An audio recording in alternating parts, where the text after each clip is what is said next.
এবার আমরা sun card দেখব। এখানে আমরা দেখতেই পাচ্ছি যে 19 নম্বর কার্ড, কিন্তু এটা যেহেতু 0 থেকে শুরু হয় এঞ্জেল ট্যারোট ডেক, এটা হিসাব মতো 20 নম্বর কার্ড সংখ্যা হিসাবে যদি কাউন্ট করি, কিন্তু কার্ডের নাম্বার হিসাবে আমরা 19 নম্বর কার্ডই দেখছি। তাহলে এখানে যখন আর্কএঞ্জেল ইউরিয়েল দ্বারা পরিচালিত হচ্ছে, যেহেতু এখানে ইউ লেখা রয়েছে, সেই ব্যাপারটিও আমাদের বুঝে নিতে হবে, কারণ এঞ্জেলদের নেমের শর্ট ফর্ম কিন্তু আগেই আমরা করেছি ইতিমধ্যেই কোর্সে। তো সুতরাং এই যে কার্ডটা 19 নম্বর কার্ড, সেই কার্ড কিন্তু অবশ্যই আর্কএঞ্জেল ইউরিয়েল দ্বারাই পরিচালিত হচ্ছে, এবং এই কার্ডের রং যেটা সেটা হচ্ছে অরেঞ্জি ইয়েলো। এই জিনিসটাও তোমরা দেখতে পাচ্ছ, একটা ওভারঅল একটা অরেঞ্জি ইয়েলো টাইপের ভাব কিন্তু এই কার্ডের মধ্যে রয়েছে। সান কার্ড প্রধানত কোন কোন জিনিসকে ইন্ডিকেট করে সেটা প্রথমেই বুঝে নিতে হবে। সান কার্ড মানেই হচ্ছে হ্যাপিনেস, অর্থাৎ একটা খুশি থাকা বা সুখী থাকা, এটাও বলা যেতে পারে। Happiness, containment. কন্টেনমেন্ট মানে কি, যে নিজেকে একটা পরিপূর্ণ ফিল করা, যে হ্যাঁ এতদিন আমি যেটা চাইছিলাম বা যেটার জন্য লড়াই করছিলাম সেটা আমি পেয়েছি, বা যে কোনো ব্যক্তি যে পরিস্থিতিতে আছে সেটা তার পক্ষে সে হ্যাপি রয়েছে, এইরকম একটা কন্টেনমেন্ট মানে এখানে ইন্ডিকেট করে এই কার্ডের মানে। ভাইটালিটি, কাউকে গুরুত্ব দেওয়া, কারোর কাছ থেকে গুরুত্ব পাওয়া, এই একটা বিষয় কিন্তু কার্ডের মধ্যে রয়েছে, যেটা ব্যক্তি দিতেও পারে বা পেতেও পারে। সান কার্ড আসা মানে সত্যিকারের সেই ব্যক্তির মধ্যে সেই যোগ্যতাটা রয়েছে এবং সে পাবে। সেলফ কনফিডেন্স মানে কি, আত্মবিশ্বাস সেই ব্যক্তির মধ্যে যথেষ্ট ভরপুরভাবে থাকবে, যাতে ওভার হয়ে না যায় সেই খেয়ালটাও তাকে রাখতে হবে, এবং অবশ্যই আর্কএঞ্জেল ইউরিয়েল সে ব্যাপারে হেল্প করবেই। এবং সবথেকে গুরুত্বপূর্ণ বিষয় সান কার্ডের মধ্যে সাকসেস, অর্থাৎ সফলতাকে নির্দেশ করে। সুতরাং ব্যক্তির জবের ক্ষেত্রে, বিজনেসের ক্ষেত্রে, হেলথের ক্ষেত্রে, রিলেশনশিপ, ফাইন্যান্স, কোনো ক্ষেত্রে যদি এই কার্ড আসে এবং তার প্রশ্ন থাকে যে আদৌ কি আমি এই বিষয়টা নিয়ে সফলতা পাবো, বা হেলথের যেখানে দীর্ঘদিন ভুগছিলাম সেখান থেকে কি কোনো রিকভারি আছে, তখন অ্যান্সার ইজ ইয়েস, অর্থাৎ হ্যাঁ আছে, ব্যক্তি কিন্তু পাবে, কারণ তার মধ্যে রবি বলবান। এই কার্ড যদি সঠিকভাবে তোমরা প্রেয়ার করো এবং এই কার্ড ওঠে, এবং বারবার সে যদি বিভিন্ন দিকে রিডিং না করায়, একটা নির্দিষ্ট টাইমের মধ্যে এক জায়গাতেই নিয়ম মেনে সুন্দরভাবে রিড করা, যেটা ট্যারো কার্ডের নানা রকম রিডিংয়ের বৈশিষ্ট্য আছে, সেটা মেনে যদি সে করে, তাহলে অবশ্যই এই অ্যান্সারটা কিন্তু তার পক্ষে 100% জাস্টিফাইড হবে।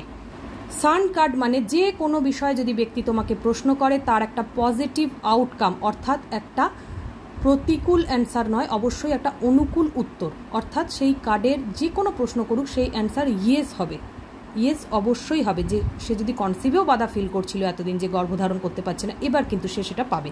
সান কার্ড মানে যে কোনো প্রশ্নের ক্ষেত্রে পজিটিভ আউটকামকে নির্দেশ করে।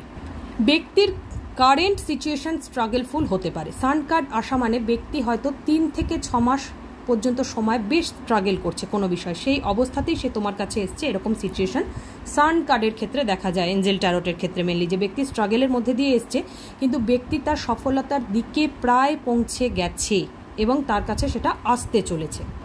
এই কার্ড আসা মানে একটা ব্রাইট কেরিয়ার বা ইন ফিউচার গভর্নমেন্ট জব পাওয়াকেও নির্দেশ করে, কোনো কম্পিটিটিভ এক্সাম ক্র্যাক করাকেও বোঝায়। বাড়িতে কেউ যদি হাউস ওয়াইফ রয়েছে, সে নতুন কোনো ফিনান্সিয়াল উদ্যোগ নিতে পারে, ফিনান্সিয়াল ইনিশিয়েটিভ যেটাকে বলে, যে ঘর থেকেই কোনো কাজ শুরু করতে পারে, বা নতুন করে চাকরির কথা ভাবতে পারে, বা অথবা হাউস ওয়াইফ রয়েছে, ঘরের রেসপন্সিবিলিটি এত সুন্দর পালন করছে যে ঘরের মানুষের কাছ থেকে সে কিন্তু প্রশংসা পেতে পারে। এই কার্ড সাধারণত পুরুষ সম্বন্ধীয় বিষয় নিয়েও আসতে পারে। যে কোনো ব্যক্তি, পুরুষ অথবা নারী, তোমার কাছে এসে যদি নিজের জন্য বা অন্যের জন্য কার্ড তোলায়, সেটা তার সাধারণত কোনো পুরুষ বন্ধু, বাবা, ভাই, স্বামী, এই ধরনের কোনো ব্যক্তির জন্য হতে পারে। ব্যক্তির স্বভাব চরিত্রের মধ্যে বেশ একটা তেজ থাকবে, এবং ব্যক্তি উচ্চপদস্থ কোনো অফিসারও হতে পারে, তার মধ্যে একটা স্বাভাবিক অহংকার থাকবে। এই ব্যক্তি যথেষ্ট স্মার্ট হয় এবং তার কথাবার্তার মধ্যে বেশ একটা তেজ থাকে। সানের কার্ড আসা মানে তার কিন্তু এই ধরনের ব্যক্তিত্ব থাকতে পারে।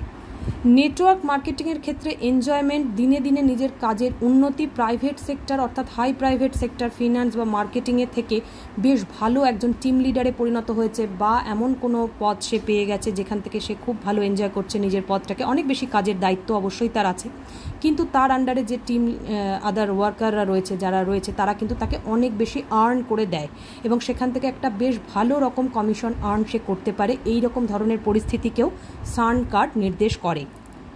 অর্থাৎ নেটওয়ার্ক মার্কেটিং এবং টিম লিডারের ক্ষেত্রে এই কার্ড ভীষণ ভালো একটা পজিশন ইন্ডিকেট করে, এবং কোনো কোম্পানির এমডি হওয়াকেও বোঝায়। এবং এই ব্যক্তি যদি কারোর সাথে মেশে, কাউকে জীবনে কোনো পরামর্শ দেয়, সেটা তার ক্ষেত্রেও ভীষণ কাজে লাগে। এই ধরনের ব্যক্তি যাদের ক্ষেত্রে সান কার্ড আসে তারা পজিটিভিটিকে খুব ভালো অ্যাট্রাক্ট করতে পারে এবং মানুষের লাইফেও পজিটিভিটি আনতে সাহায্য করে। অর্থাৎ খুব ভালো কাউন্সিলর হতে পারে, কোনো পরামর্শদাতা হতে পারে, কোনো অ্যাডভাইজার হতে পারে, মোটিভেশনের কাজে থাকতে পারে। এই ব্যক্তি কিন্তু একসাথে অনেকগুলো মানুষকে তার কথার দক্ষতা দ্বারা তাদের জীবনে পজিটিভিটি আনতে হেল্প করে, তাদেরকে আর্ন করতে হেল্প করে। এটা একটা প্রকৃত লিডারের কার্ড এবং রাজনীতির ক্ষেত্রে এই ব্যক্তির অনেক ভালো ভবিষ্যৎ থাকে। এই সব কিছুর ক্ষেত্রে ব্যক্তির কোনো যদি সমস্যা হয় তাহলে সেক্ষেত্রে আর্কএঞ্জেল ইউরিয়েল তাকে অনেক বেশি হেল্প করে এবং আর্কএঞ্জেল ইউরিয়েলের রেগুলার প্রেয়ার দ্বারা ব্যক্তি এই যে কার্ডের বৈশিষ্ট্যগুলো বলা হলো সেগুলো নিজের লাইফে অ্যাট্রাক্ট করতে পারে নিজে নিজে পজিশন অনুযায়ী বা রিকোয়ারমেন্টস অনুযায়ী। কারণ একজন পার্সনের সব রিকোয়ারমেন্টসটা একসঙ্গে থাকবে না, কিন্তু সান কার্ডের বৈশিষ্ট্য অনুযায়ী যদি এই কার্ডটা আসে তাহলে সে এই বৈশিষ্ট্য যেগুলো বলা হলো তার মধ্যে যেটা তার প্রয়োজন সেটা সে অবশ্যই অ্যাট্রাক্ট করবে। অর্থাৎ ওয়েলথ, নেম, ফেম, পজিশন, পাওয়ার, পজিটিভিটি সব কিছু অ্যাট্রাক্ট করবে। বেসিক্যালি রিয়েল এস্টেটের ক্ষেত্রে জমি জমার কাজে যারা রয়েছে তাদের ক্ষেত্রেও ভীষণ ভালো। প্রোমোটার্সদের জন্য সান কার্ড ভীষণ ভালো এবং প্রোমোটিংয়ের কাজে তার একটা বিশেষ উন্নতিকেও ইন্ডিকেট করে এবং ব্রাইট কেরিয়ার ফিউচারকেও ইন্ডিকেট করে। ব্যক্তি অনেক সময় এই কার্ড আসা মানে একাধিক সম্পত্তির মালিকও হয়, কিন্তু আর্কএঞ্জেল ইউরিয়েলের এই কার্ড আসা মানে মেনলি এই ধরনের পজিশন যারা পেতে চায়, লাইফে আরও বেশি সফলতার দিকে এগোতে চায়, তাদের অ্যালকোহল বা নেশাজাত দ্রব্যের যে ব্যবহার সেবন সেটা যতটা কমিয়ে দিতে পারে সেটাই তাদের পক্ষে ভালো উন্নতির ধারক বাহক, কারণ সেটা তাদের চরিত্র এবং বৈশিষ্ট্যকে অনেক বেশি পিছনের দিকে নিয়ে যাওয়ার ক্ষেত্রে হেল্প করে। সুতরাং ওটা নেগেটিভিটি অ্যাট্রাক্ট করে। সুতরাং এই পজিটিভিটির যে পাওয়ার তখন কিন্তু গিয়ে একটা ইকুয়াল জায়গায় চলে যায় বা অনেক সময় স্টপ হয়ে যায় যদি সে অ্যালকোহল এবং অন্য নেশাজাত দ্রব্য খুব বেশি সেবন করতে থাকে। সেই জায়গাটাকে তাকে একটু স্টপ করে এঞ্জেলের প্রেয়ার এবং সাকসেসের দিকে প্রকৃতভাবে এগিয়ে যাওয়ার জন্য যে পদ্ধতিগুলো অবলম্বন করা দরকার সেটা তাকে করতে হবে। এই কার্ডের মানেটা এবার আমরা দেখে নেব কি লেখা আছে। A time of great joy and success. তার মানে এবারে সেই সময়টা আসছে যেখানে তুমি তোমার জয় বা সাকসেসকে সেলিব্রেট করবে, যে হ্যাঁ এতদিন তুমি স্ট্রাগল করেছো, এবার তুমি সাকসেস পেলে এবং সেটাকে সেলিব্রেট করবে। ম্যাজিক্যাল অপরচুনিটিস থাকছে এবং গ্রেট ওয়ার্ক, এবং তুমি পারফেক্টলি সেই কাজটা করছো, সেই জন্য গ্র্যাটিটিউড তোমাকে দিতেই হবে ডিভাইনকে। যেটা আমি বললাম যে নেশাজাত দ্রব্যের অভ্যাস কমিয়ে নিজের সাকসেসটাকে সেলিব্রেট করার জন্য যে পথে এগোনো সেটাই ব্যক্তির এগোনো উচিত। আর কি বলছে যে brilliant epiphanies that lead to magical opportunities. Epiphanies মানেটা কি? এখানে এফিফনিস মানে হচ্ছে একটা গ্রেট ম্যানিফেস্টেশনকে বোঝায়, যে সুন্দরভাবে মিরাকেল ম্যানিফেস্টেশন, যে ম্যানিফেস্টেশনের দ্বারা জীবনে সব কিছু পাওয়া যায়, সেই ম্যানিফেস্টেশনটা সে ব্রিলিয়ান্ট ওয়েতে করতে পারবে আর্কএঞ্জেল ইউরিয়েলের প্রেয়ার করলে। অবশ্যই এই প্রেয়ারগুলো শিখিয়ে দেওয়া হয় এবং এই প্রেয়ারগুলোর জন্য অবশ্যই তোমরা কোর্সে জয়েন করবে এবং কোর্সগুলো নির্দিষ্ট সময় কমপ্লিট করার মাধ্যমে তোমরা নিজেদের অরাটাকেও ক্লিন করতে পারবে এবং মানুষকেও তোমরা সুপরামর্শ দিতে পারবে।